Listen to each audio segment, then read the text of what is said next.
नमस्कार, खबरें धनाधन देख रहे हैं आप और मैं हूं आपके साथ आशीष प्रमोद गोस्वामी।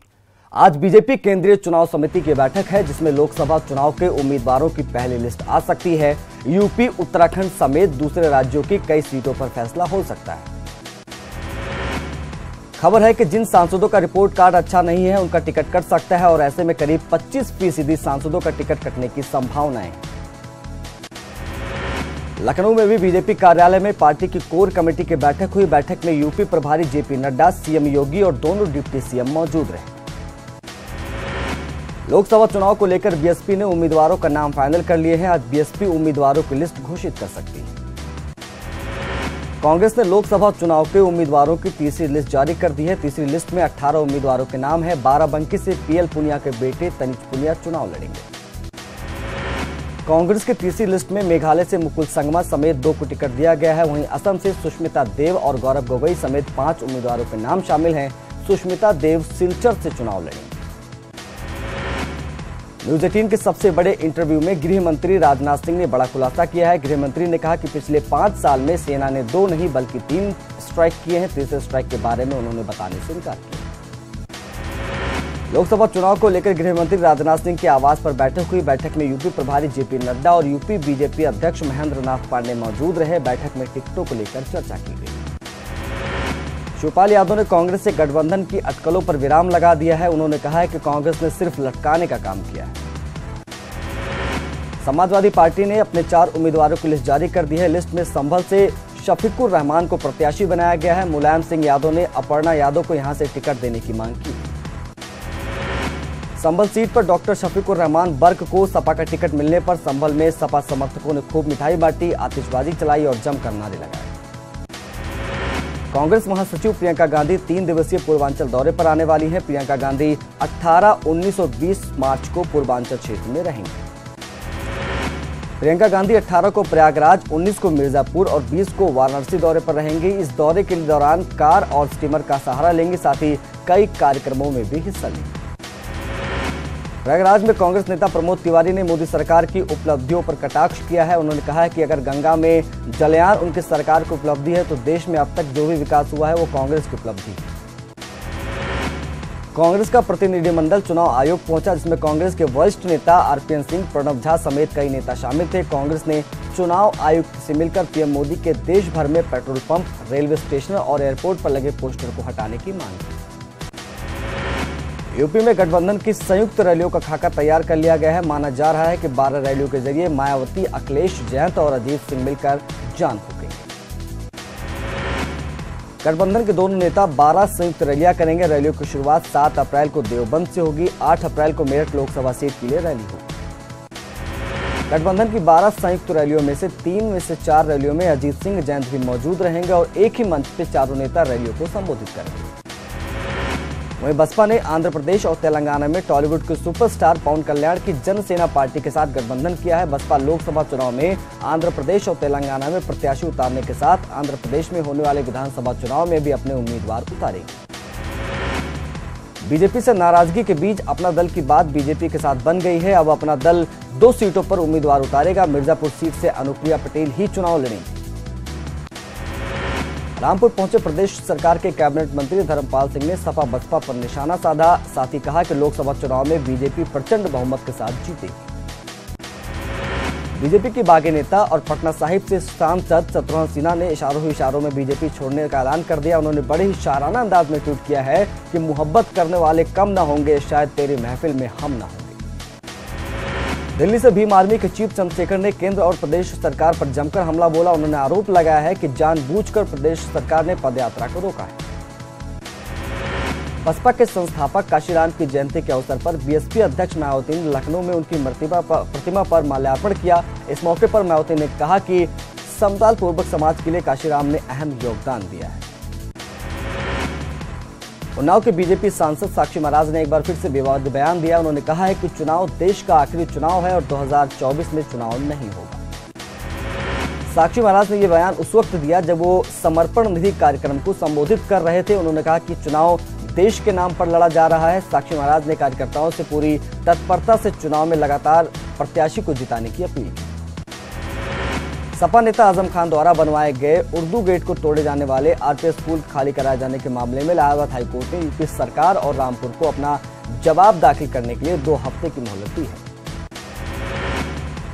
कैबिनेट मंत्री नंद गोपाल गुप्ता उर्फ नंदी ने सुल्तानपुर में 3 जिलों के भाजपा व्यापारी प्रकोष्ठ के पदाधिकारियों के सम्मेलन में शिरकत की। उन्होंने कहा कि पिछले 5 साल में मोदी ने देश के विकास के लिए काफी अच्छा काम किया है।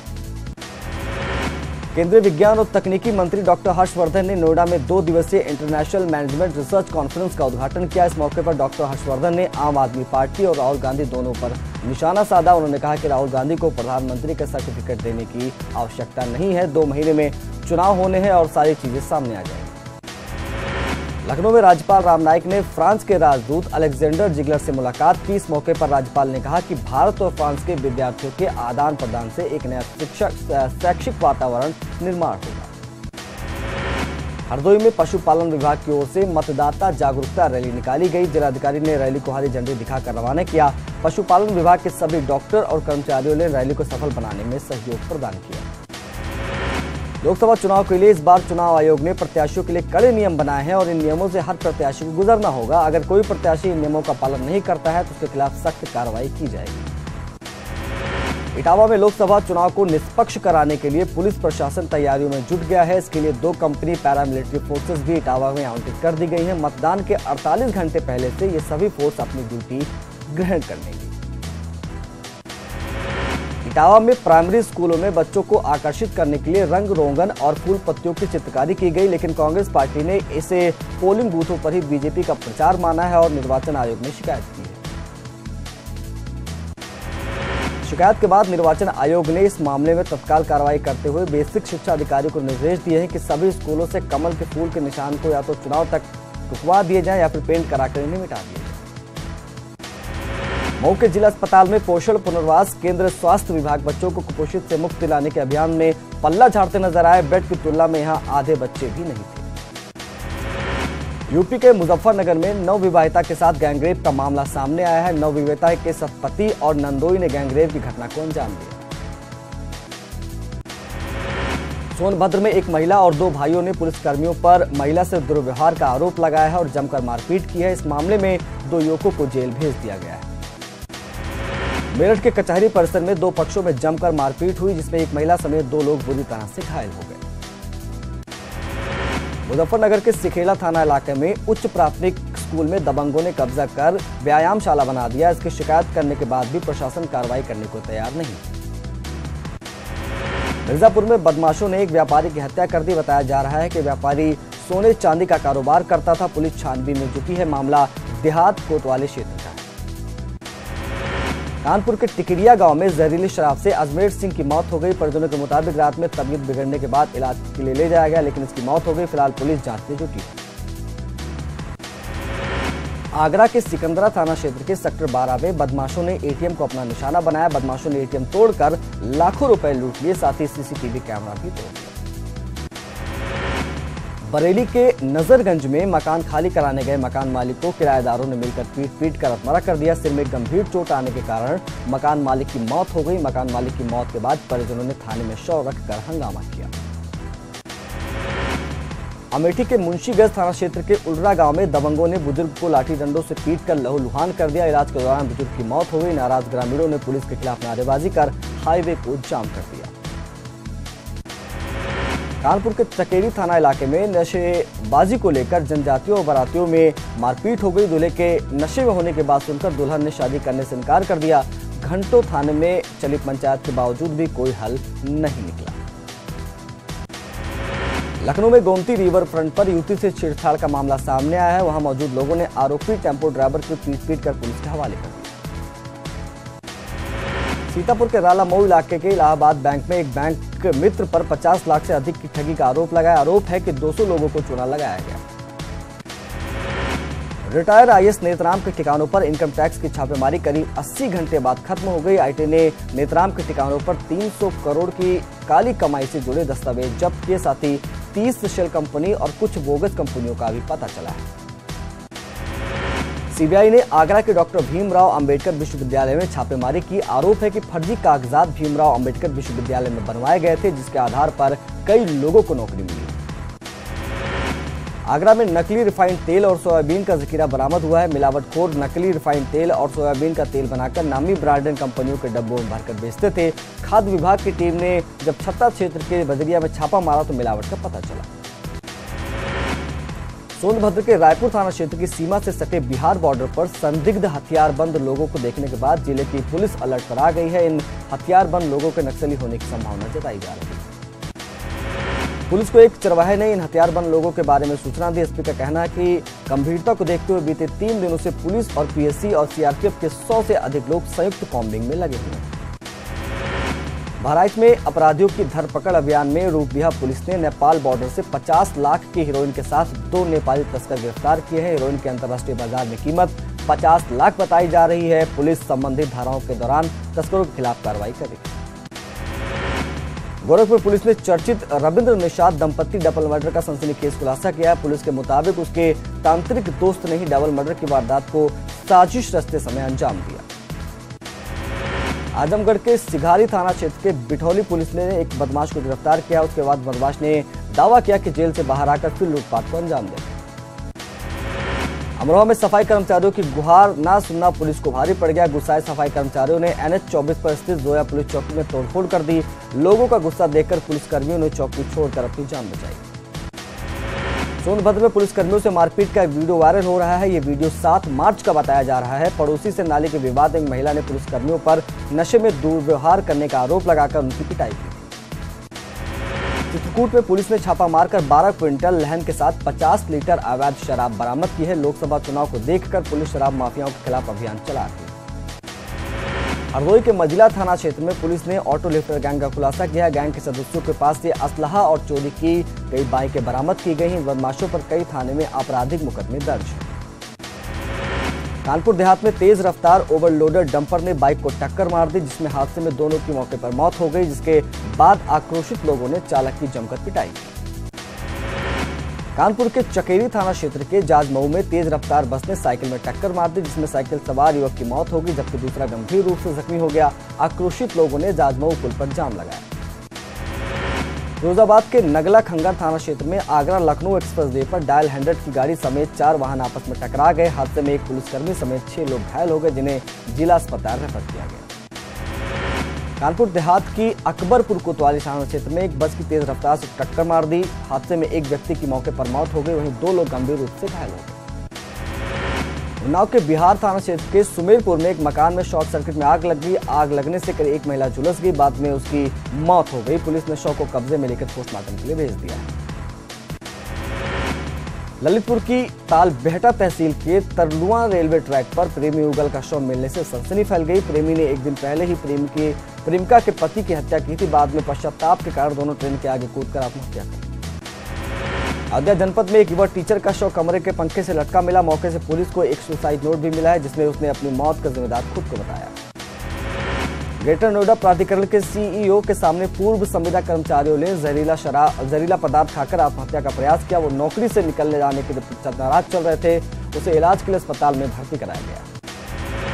कुशीनगर के कप्तानगंज थाना क्षेत्र में एक साथ 3 शवों के मिलने से सनसनी फैल गई। बदमाशों ने 2 महिलाओं और एक बच्चे का शव घर में बंद कर बाहर से दरवाजा लगा दिया था। घर से दुर्गंध आने के बाद लोगों ने पुलिस को सूचना दी।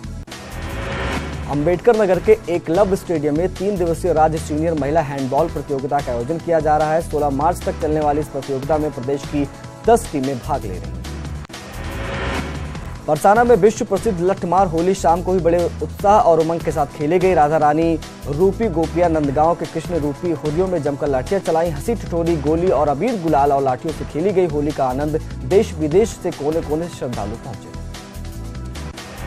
बलरामपुर के जंगल में भटक रहे तेंदुआ गांव में पहुंचा, जिससे गांव में हड़कंप मच गया। फिलहाल वन विभाग की टीम तेंदुए के रेस्क्यू के लिए कॉम्बिंग कर रही है। में एक युवक को चाकू से गोदकर घायल कर दिया गया। आरोप है कि 3 बदमाशों ने युवक पर प्राण घातक हमला किया। पुलिस मामले की जांच में जुटी है।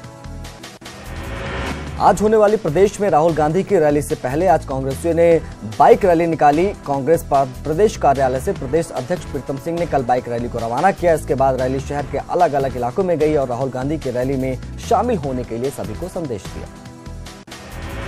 कांग्रेस की अंदरूनी कलह नैनीताल ऊधम सिंह नगर लोकसभा सीट पर पार्टी की मुश्किलें बढ़ा सकती है। लोकसभा चुनाव से ठीक पहले पूर्व कैबिनेट मंत्री तिलक राजभर ने नेता प्रतिपक्ष इंदिरा हृदय पर उपेक्षा का आरोप लगाया। तिलक राजभर का आरोप है कि ऊधम सिंह नगर के वरिष्ठ कांग्रेसियों की उपेक्षा कर सारी गतिविधियां हल्द्वानी से तय हो रही हैं। साथ ही टिकट को लेकर भी बेहड़ के कुछ नाराजगी है। उनका कहना है कि वो इस पूरे मामले को लेकर प्रदेश अध्यक्ष के सामने रखें। बागेश्वर में आचार संहिता खुलेआम उल्लंघन हो रहा है। यहां अब भी कई स्थानों पर केंद्र और राज्य सरकार की योजनाओं के बड़े बड़े होर्डिंग और पोस्टर लगे हुए हैं। नोडल अधिकारी का कहना है कि कुछ पोस्टर और होर्डिंग काफी ऊंचाई पर लगे, जिन्हें हटाने में दिक्कत हो रही है। जल्द ही सभी को हटा लिया जाएगा। उत्तराखंड भाजपा संगठन लोकसभा चुनाव में 28 मार्च से 2 अप्रैल तक पन्ना प्रमुखों के सम्मेलन तय किए हैं। भाजपा अपने 11,235 बूथों पर करीब 2.5 लाख पन्ना प्रमुखों की तैनाती करने जा रही है। लोकसभा चुनाव के मद्देनजर भाजपा अभी तक 70% पन्ना प्रमुखों की तैनाती कर चुकी है। बीजेपी का प्रयास है कि लोकसभा चुनाव के नामांकन प्रक्रिया शुरू होने से पहले पन्ना प्रमुखों की तैनाती पूरी कर दी जाए, जिसके बाद बूथ की वोटर लिस्ट के हर पन्ने की जिम्मेदारी पन्ना प्रमुख की हो। देहरादून के सुभारती मेडिकल कॉलेज के 300 छात्र सरकारी मेडिकल कॉलेज में शिफ्ट होंगे। सुप्रीम कोर्ट ने 23 जनवरी को अपने उस आदेश में बदलाव किया, जिसमें छात्रों के 3 सरकारी और 2 निजी मेडिकल कॉलेजों में शिफ्ट करने का आदेश दिया गया था। उत्तरकाशी की बड़कोट तहसील के ग्राम ठोलिंका की गौशाला में देर रात अचानक आग लग गई। आग से 50 बकरियां जलकर मर गई। अग्निकांड में 2 भैंसे और 2 बैल भी झुलस गए।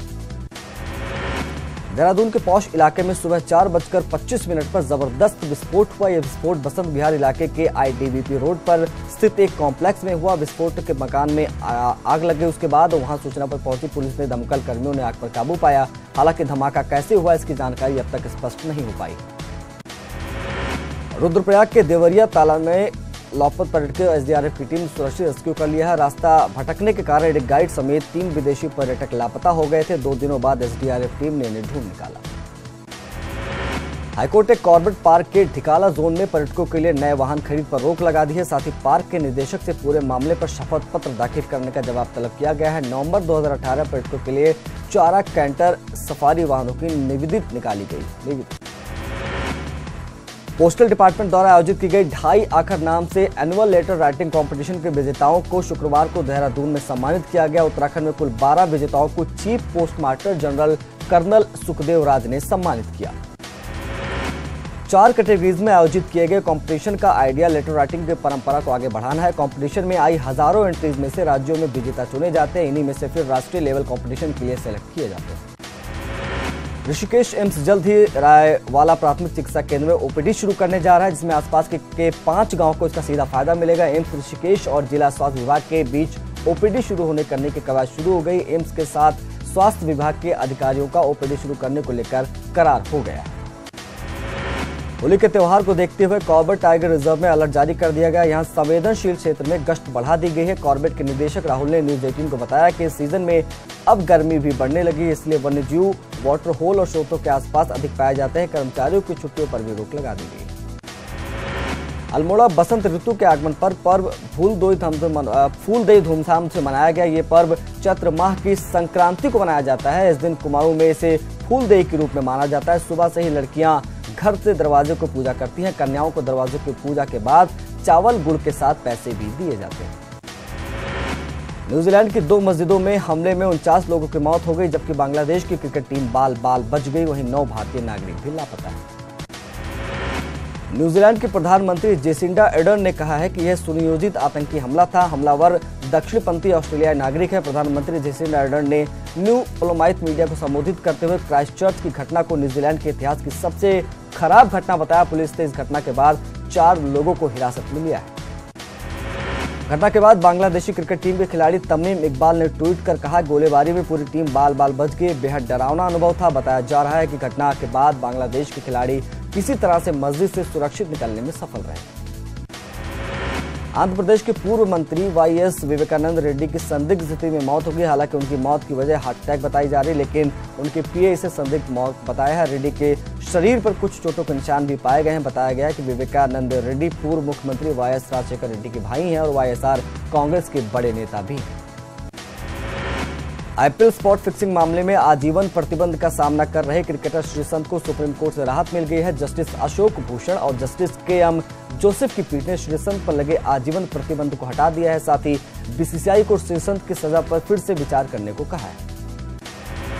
कोर्ट ने कहा है कि बीसीसीआई की अनुशासनात्मक समिति श्रीसंत को दी जाने वाली सजा की मात्रा पर 3 महीने के भीतर पुनः विचार कर सकती है, लेकिन कोर्ट के इस फैसले को श्रीसंत के खिलाफ लंबित आपराधिक कार्रवाई पर नहीं होगा। बीसीसीआई ने श्रीसंत पर आईपीएल 2013 में स्पॉट फिक्सिंग का दोषी पाए जाने पर आजीवन प्रतिबंध लगाया था। चारा घोटाला मामले में लालू प्रसाद यादव की जमानत याचिका पर सुप्रीम कोर्ट ने सीबीआई को नोटिस जारी कर जवाब मांगा है। सीबीआई को 2 हफ्ते में जवाब देने के लिए कहा गया है। दरअसल लालू यादव ने मेडिकल ग्राउंड पर 3 मामलों में जमानत मांगी है। लालू की तरफ से कहा गया है कि वह एक मामले में 22 महीने, दूसरे मामले में 13 महीने और एक मामले में 21 महीने की सजा काट चुके हैं। लाख कोशिशों के बावजूद पटना यूनिवर्सिटी में मारपीट और हंगामा नहीं रुक रहा है। पटना कॉलेज के मिंटो और नदवी हॉस्टल के बीच एक बार फिर मारपीट और बमबाजी हुई। बवाल होता देख कई छात्र हॉस्टल छोड़कर भाग खड़े हुए। बिहार के छपरा में पुलिस ने न्यूज 18 संवाददाता पर हमला किया। घटना उस वक्त की है जब सदर अस्पताल में नगर थाने की पुलिस नाबालिग लड़की से छेड़खानी के आरोपी की पिटाई के बाद इलाज के लिए ले जा रही थी। तभी हमारे संवाददाता भी वहां कवरेज के लिए पहुंचे और तस्वीर खींचनी शुरू की, लेकिन पुलिस को ये बात नागवार गुजरी और बर्बरता को सामने लाने के लिए जो एसआई थे उनको पसंद नहीं आया, उन्होंने बर्बरता। नगर थाने के एसआई राजीव कुमार और पुलिसकर्मी ने हमारे संवाददाता संतोष को पीटने लगे और पिस्टल दिखाकर उनके मोबाइल भी छीन लिया। मोबाइल छीनकर पुलिस वाले पैदल ही अस्पताल से फरार हो गए। इस पूरी घटना को तस्वीरें सीसीटीवी में कैद हो गई। वहीं जिला पत्रकार संघ आरोपी पुलिसकर्मी पर कार्रवाई की मांग कर रहा है। राजस्थान के जैसलमेर में एक पाकिस्तानी जासूस को गिरफ्तार किया गया है और इंटेलिजेंस टीम जासूस से पूछताछ कर रही है। स्विट्जरलैंड के जिनेवा में एक अमेरिकी स्कॉलर ने चीन की सीपैक प्रोजेक्ट की पोल खोलकर रख दी। स्कॉलर क्रिस्टाइन फेयर के मुताबिक सीपैक प्रोजेक्ट को कोई इकोनॉमिक कॉरिडोर नहीं है और न ही इसका कोई मकसद पाकिस्तान की तरक्की से है। इस प्रोजेक्ट के पीछे चीन का मकसद सिर्फ जियोग्राफिक चेंज और ग्वादर पोर्ट तक अपनी सेना को पहुंचाने का बनाया जा रहा है। क्रिस्टाइन ने इसके पीछे की कई वजह भी बताई। यूएनएससी में भले ही चीन की चालबाजी से मसूद अजहर वैश्विक आतंकी घोषित होने से बच गया हो, लेकिन दुनिया भर के देशों ने मसूद पर शिकंजा कसना शुरू कर दिया है। इसकी शुरुआत फ्रांस सरकार ने की है। फ्रांस सरकार ने बड़ा फैसला लेते हुए मसूद अजहर को बैन कर दिया है। साथ ही जैश ए मोहम्मद और मसूद अजहर से जुड़ी संपत्तियों को भी जब्त कर लिया गया है।